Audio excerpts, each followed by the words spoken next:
Physics science की एक ऐसी ब्रांच जिसके बिना इस यूनिवर्स को समझना नामुमकिन सा लगता है। फिजिक्स ने न केवल हमको अजीबोगरीब आइडियाज़ दिए हैं बल्कि उन आइडियाज़ को इम्प्लीमेंट करने की टेक्निक्स भी दी हैं।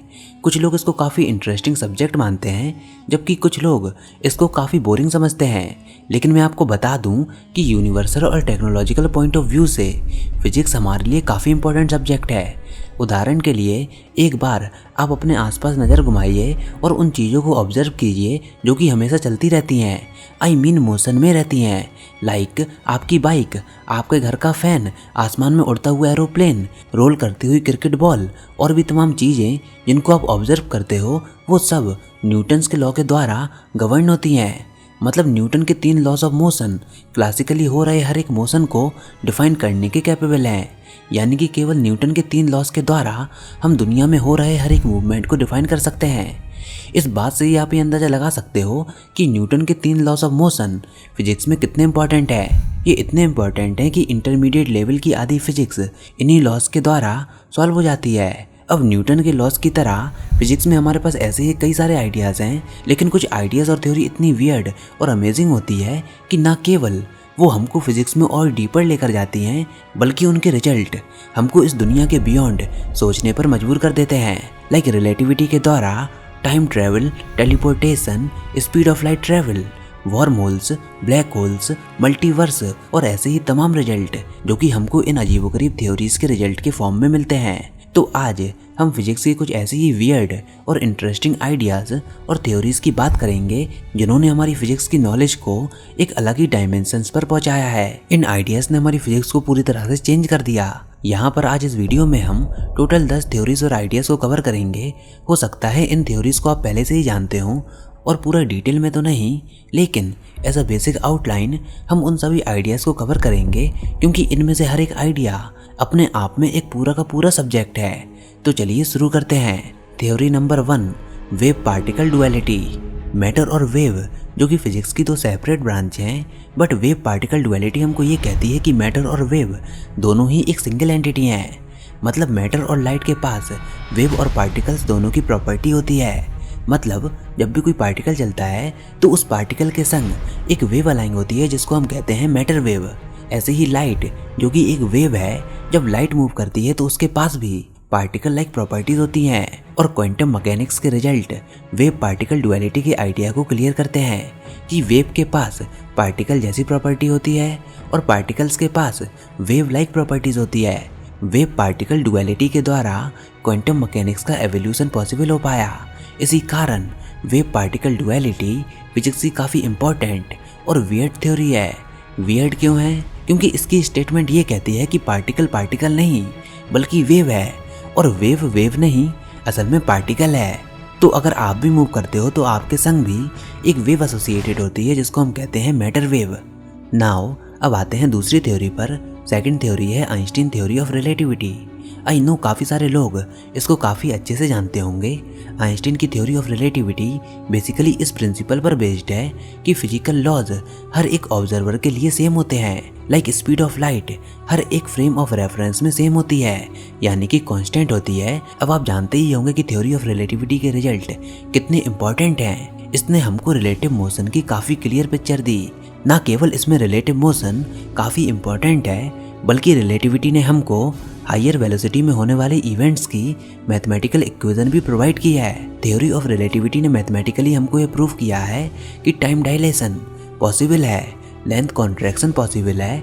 यही नहीं, जनरल रिलेटिविटी ने हमको यूनिवर्स के स्ट्रक्चर के बारे में भी बताया। उसने हमको ग्रेविटेशनल फोर्स की क्लियर इमेज दी है कि ग्रेविटी फोर्स नहीं बल्कि ग्रेविटी स्पेस टाइम फैब्रिक में कर्वेचर है। यही नहीं, रिलेटिविटी में फील्ड इक्वेशन ने हमको काफ़ी साइंस फिक्शनल रिजल्ट दिए हैं। हमको वॉर्म होल्स जैसे कॉस्मोलॉजिकल पोर्टल्स का इंट्रोडक्शन दिया है। इसी कारण मॉडर्न फिजिक्स को चेंज करने वाली सबसे इम्पोर्टेंट थ्योरी है थ्योरी ऑफ रिलेटिविटी। इसने हमारी फिजिक्स की सोच को एक अलग ही डायमेंशन पर पहुंचाया है।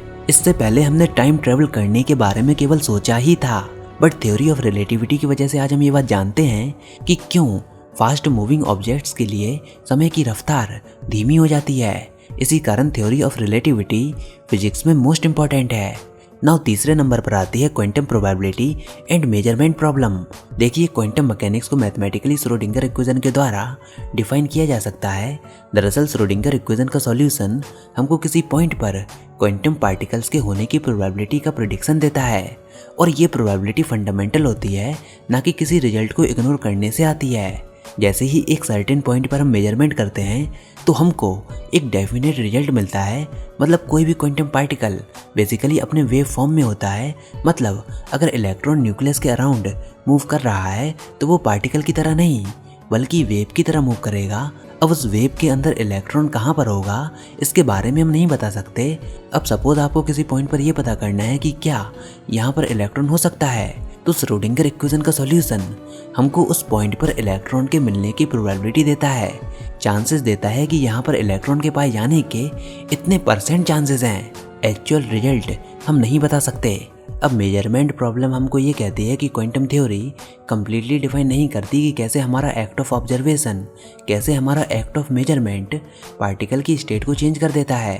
अब मेजरमेंट प्रॉब्लम को सॉल्व करने के अकाउंट में हम लोगों ने क्वांटम फिजिक्स की कई सारी इंटरेस्टिंग थ्योरीज को खोजा है, तो इसलिए क्वांटम प्रोबेबिलिटी और मेजरमेंट प्रॉब्लम फिजिक्स की काफ़ी इंपॉर्टेंट थ्योरी हैं। नाउ फोर्थ नंबर पर आता है Heisenberg uncertainty principle. Physicist Werner Heisenberg ने अपने अनसर्टेनिटी प्रिंसिपल को डेवलप किया, जिसका क्वांटम मैकेनिक्स में काफ़ी इंपॉर्टेंट रोल है। अनसर्टेनिटी प्रिंसिपल हमको ये कहता है कि जब भी क्वांटम सिस्टम की फिजिकल स्टेट को मेजर किया जाता है तो नेचर ने कुछ फंडामेंटल लिमिट सेट की हैं कि हम केवल एक फिक्स अमाउंट तक ही एक्यूरेसी को अचीव कर सकते हैं। उदाहरण के लिए, जितनी प्रिसाइजली आप मोमेंटम को मेजर करते जाओगे उतनी ही अनसर्टेनिटी पोजीशन में बढ़ती जाएगी। मतलब ऐसा कभी भी नहीं हो सकता कि आप पोजीशन और मोमेंटम को फुल एक्यूरेसी के साथ अचीव कर लो। अगर आप किसी एक के बारे में फिक्स हो जाते हो तो दूसरे में अनसर्टेनिटी आ जाती है। अब अनसर्टेनिटी का आना हमारी कोई मेजरमेंट एरर नहीं है, ना ही हमारी कोई टेक्नोलॉजिकल लिमिटेशन है। असल में ये एक फिजिकल लिमिट है जिसको नेचर ने खुद बाउंड किया है।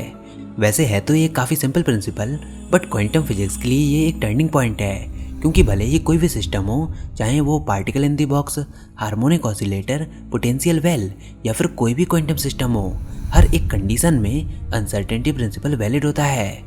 नाउ अब आता है quantum entanglement and non locality. Quantum theory में इंटेंगलमेंट एक काफ़ी अजीबोगरीब इवेंट को रिप्रेजेंट करती है।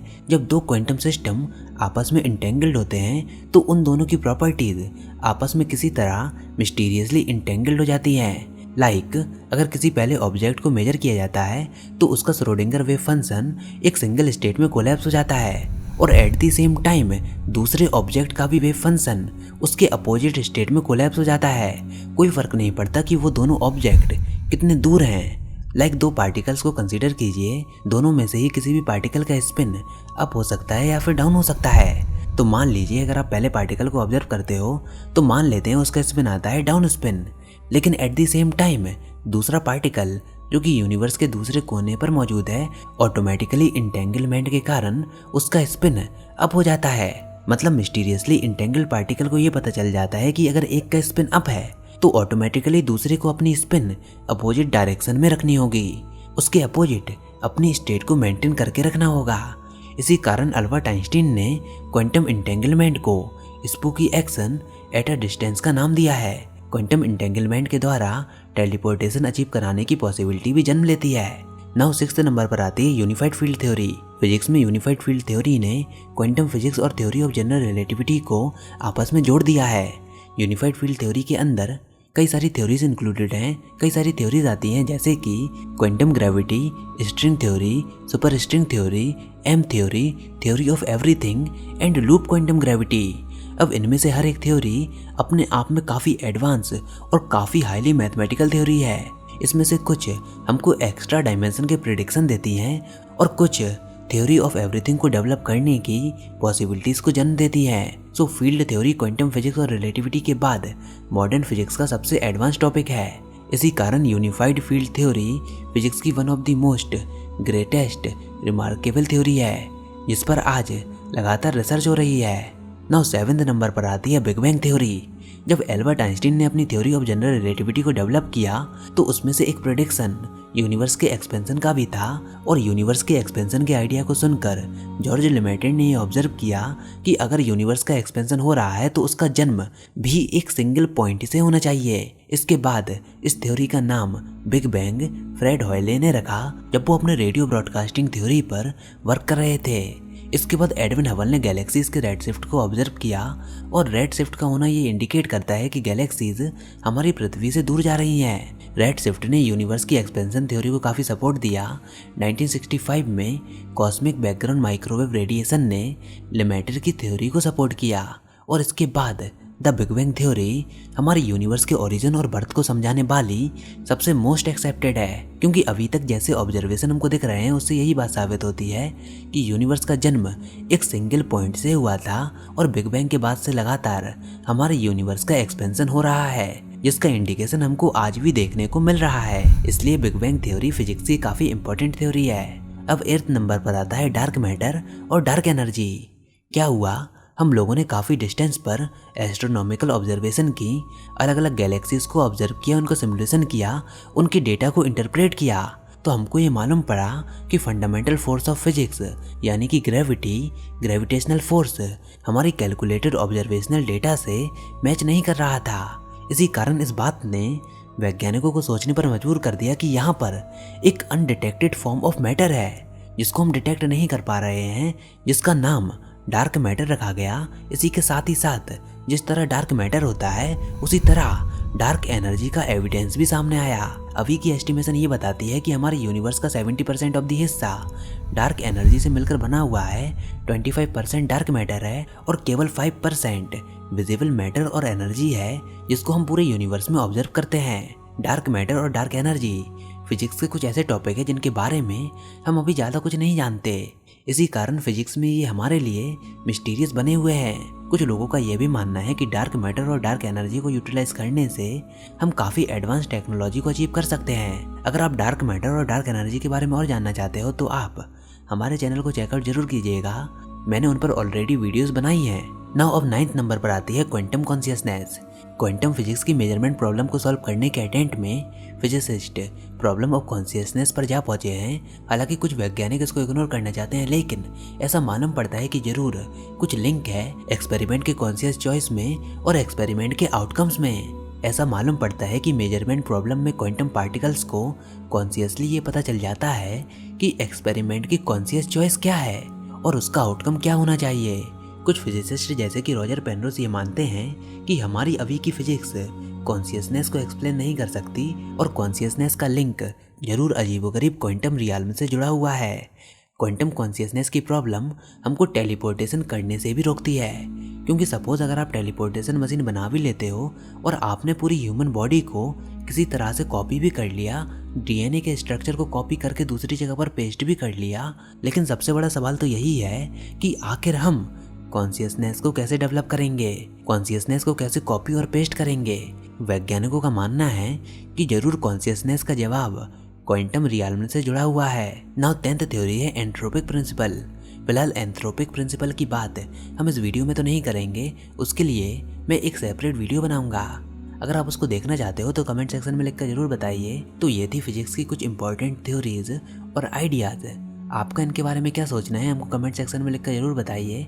इस वीडियो को लाइक कीजिए, अपने दोस्तों के साथ शेयर कीजिए और अगर आपने हमारा चैनल अभी तक सब्सक्राइब नहीं किया तो इसको सब्सक्राइब कर लीजिए ताकि आगे आने वाली कोई भी वीडियोस और अपडेट्स आपसे मिस ना हो पाएँ।